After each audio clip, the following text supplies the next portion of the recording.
Hello everyone. Today I will discuss about the innovative methods of enhancing self-learning in children. In this video, I will discuss about self-learning, why it is needed, its benefits and the techniques. When I look around in my classroom, I found many of my students cram the topics without understanding the concepts, and the reason behind it I found was the traditional teaching techniques where activity and fun based learning is missing. This way of teaching creates lack of interest among the students in their subjects. Sometimes I also feel that students shy or fear to ask questions like why and how, which drastically reduces the learning capability of students. At their home also, they don't get proper guidance by their parents due to their busy work schedule or not well educated guardians.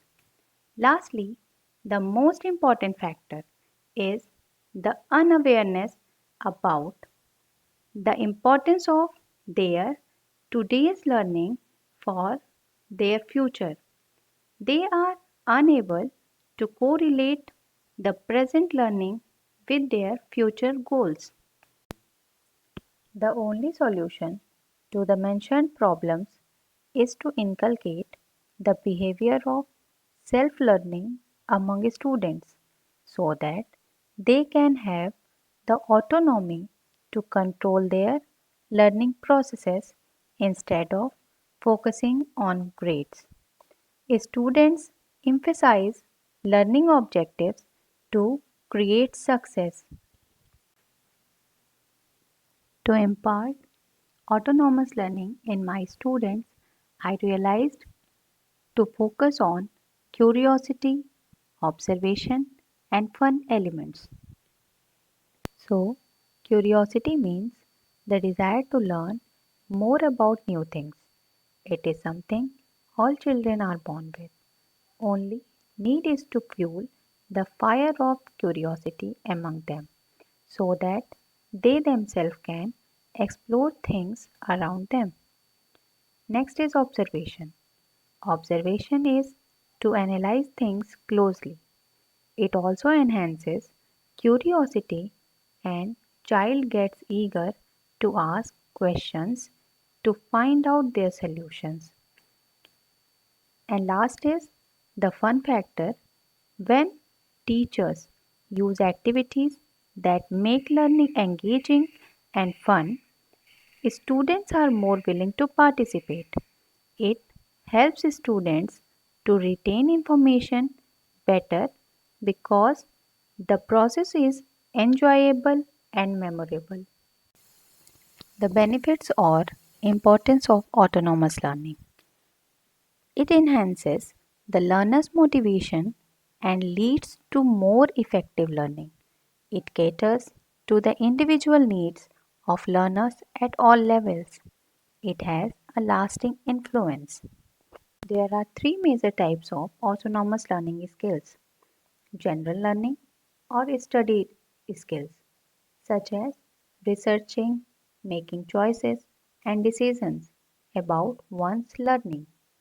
Next is language learning or ability for different focuses, such as independent writing and revision skills, extensive reading skills, and interest, and other skills in developing their reading, speaking, writing, and listening abilities.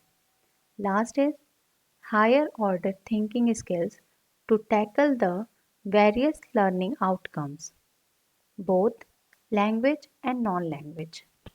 After knowing about the factors contributing for autonomous learning, I implemented some innovative methods with my students to enhance self learning. For this, I started my project from their house itself. I included the kitchen activities. I asked students to go to their kitchen and look around to count the number of vegetables in the basket. I found that majority of students came back with more amazing details like the shapes of vegetables, their colors, sizes. This process increased the observations and curiosity among them, due to which they are able to do autonomous learning. The next thing, I asked them to explore their almirah to learn about different types of clothes and the fabrics used to make them. They can also learn to arrange the same type of clothes in their wardrobe. After seeing the progress in my students, I took my students to the next level of my project, which were some activities outside their house. For this, I started from their garden or park, from where they learnt about different types of fruits, vegetables, leaves, colors, plants, and their health benefits. Next, for walking on roads, there are some traffic rules. I extend and explained my students about those rules while teaching them in the class, and asked them to look at different road signs made on the either side of the roads. Students made signs of traffic lights and signals on the chart paper, and then we discussed it in the class. All these activities helped in increasing their observation skills. The next I included the games which children like most. I made them learn different prepositions like on, above, under by making them play games like throw and catching balls and hide and seek. Let's move to the one of the most important technique for self-learning, which is hands-on technique. It is a form of education in which children learn by doing.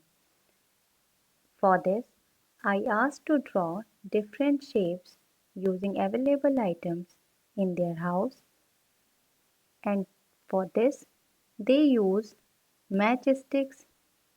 Some students used colored chart papers to draw them.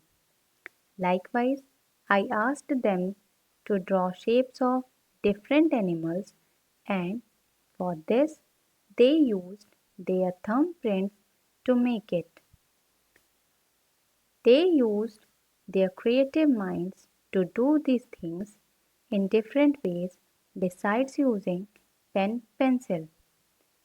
This enhances their autonomous learning and exploring things that children spend most of their time and imitate their parents, so their role is very important. In a session, I discussed with the parents for their valuable role in enhancing their child's self learning, how they can teach their children, give them time, and solve their problems, and allow them to ask various questions. Various techniques. Here I am outlining the different outcomes from the students, which are really amazing. Now, the students enjoy learning, they ask more questions, try to know more about any topic, and do self exploration. Show interest in making different projects to apply their knowledge. They are getting involved more with parents to learn new things, and now they find different learning factors everywhere. A short video of students which clearly shows the impact of autonomous learning among them.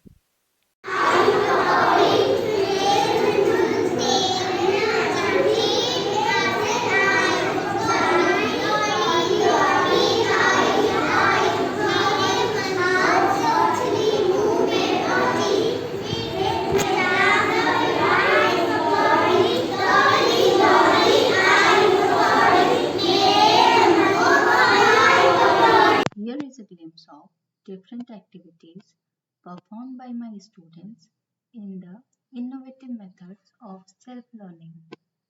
Thanks for watching the video.